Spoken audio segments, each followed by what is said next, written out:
بسم اللہ الرحمن الرحیم۔ حضرت عمر اسلام لانے سے پہلے مسلمانوں کو بہت تکلیف پہنچایا کرتے تھے اور حضرت محمد صلی اللہ علیہ وآلہ وسلم کو قتل کرنے کا سوچتے رہتے تھے۔ ایک مرتبہ کفار اکٹھے ہوئے اور کہا کہ کون ہے جو کہ محمد صلی اللہ علیہ وآلہ وسلم کو قتل کرے گا؟ تو حضرت عمر نے کہا کہ میں محمد صلی اللہ علیہ وآلہ وسلم کو قتل کروں گا۔ تو کفار کہنے لگے کہ بے شک تم ہی محمد صلی اللہ علیہ وآلہ وسلم کو قتل کر سکتے ہو۔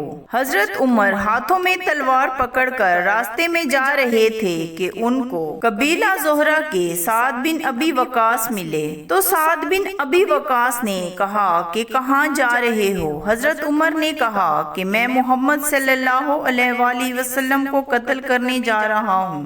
سعد بن ابی وقاص نے کہا کہ بنو ہاشم، بنو زہرہ اور بنو عبد المناف نے تم کو کس طرح مطمئن کر دیا کہ وہ تم کو کچھ نہیں کہیں گے اور تمہیں قتل نہیں کریں گے؟ سعد بن ابی وقاص کی بات سن کر حضرت عمر شدید غصے میں آ گئے اور بولے کہ لگتا ہے کہ تم بھی بے دین ہو چکے ہو، یعنی کہ اسلام قبول کر لیا ہے، اس لیے میں پہلے تم سے ہی نمٹ لیتا ہوں، اور تلوار نکال کر سعد بن ابی وقاص پر تان لی۔ تو سعد بن ابی وقاص نے کہا کہ ہاں میں نے بھی اسلام قبول کر لیا ہے، اور انہوں نے بھی تلوار نکال لی۔ دونوں میں تلوار چلنے ہی والی تھی کہ حضرت سعد نے کہا کہ تم پہلے اپنے گھر کی خبر لو، کیونکہ تمہاری بہن اور بہنوئی اسلام قبول کر چکے ہیں۔ یہ سن کر غصے کی حالت میں بہن کے گھر کی طرف چل پڑے۔ وہاں پر حضرت خباب ان میاں بیوی کو قرآن پڑھا رہے تھے۔ جب حضرت عمر کی آواز سنی تو حضرت خباب تو چھپ گئے، لیکن وہ صحیفہ جس پر قرآنی آیات لکھی ہوئی تھی باہر ہی رہ گیا۔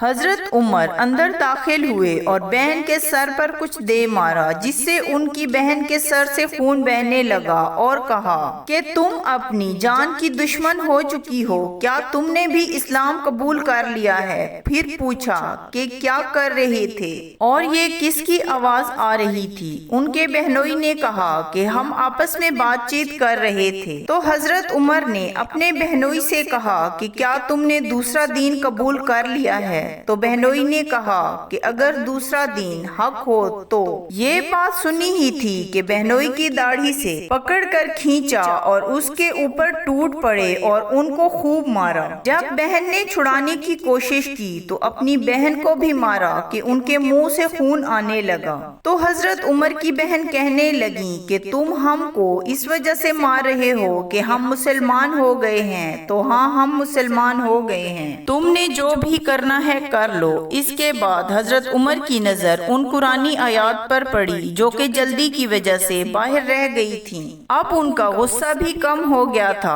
بہن کو مارنے کے بعد شرم بھی محسوس ہو رہی تھی، تو بہن سے کہنے لگے کہ یہ مجھے دکھاؤ۔ تو ان کی بہن نے کہا کہ عمر تم ناپاک ہو اور اس کو ہاتھ نہیں لگا سکتے۔ بہت اصرار کے باوجود انہوں نے اسے یہ قرآنی آیات بغیر وضو کے نہ دیں۔ اس کے بعد حضرت عمر نے غسل کیا اور ان آیات کو پڑھا۔ یہ سورہ طٰہٰ کی آیات تھیں۔ جب انہوں نے وہ آیات پڑھی تو ان کی حالت بدل گئی اور کہنے لگے کہ مجھے بھی محمد صلی اللہ علیہ وآلہ وسلم کے پاس لے جاؤ۔ یہ سن کر حضرت خباب بھی اندر سے نکلے اور کہنے لگے کہ محمد صلی اللہ علیہ وآلہ وسلم نے کل ہی یہ دعا مانگی تھی کہ یا اللہ، عمر اور ابو جہل میں سے جو بھی تجھے پسند ہو اس کو ایمان کی دولت سے نواز دے، کیونکہ یہ دونوں بہت بہادر تھے۔ میں تمہیں مبارکباد دیتا ہوں کہ محمد صلی اللہ علیہ وآلہ وسلم کی دعا تمہارے حق میں قبول ہوئی۔ اس کے بعد وہ محمد صلی اللہ علیہ وآلہ وسلم کی خدمت اقدس میں حاضر ہوئے اور اسلام قبول کر لیا۔ ان کے قبول اسلام کے بعد کفار کے حوصلے پست ہو گئے۔ اس کے باوجود یہ ایک چھوٹی جماعت تھی۔ اس کے بعد اتنا ضرور ہوا کہ مسلمان مسجد میں نماز پڑھنے لگے۔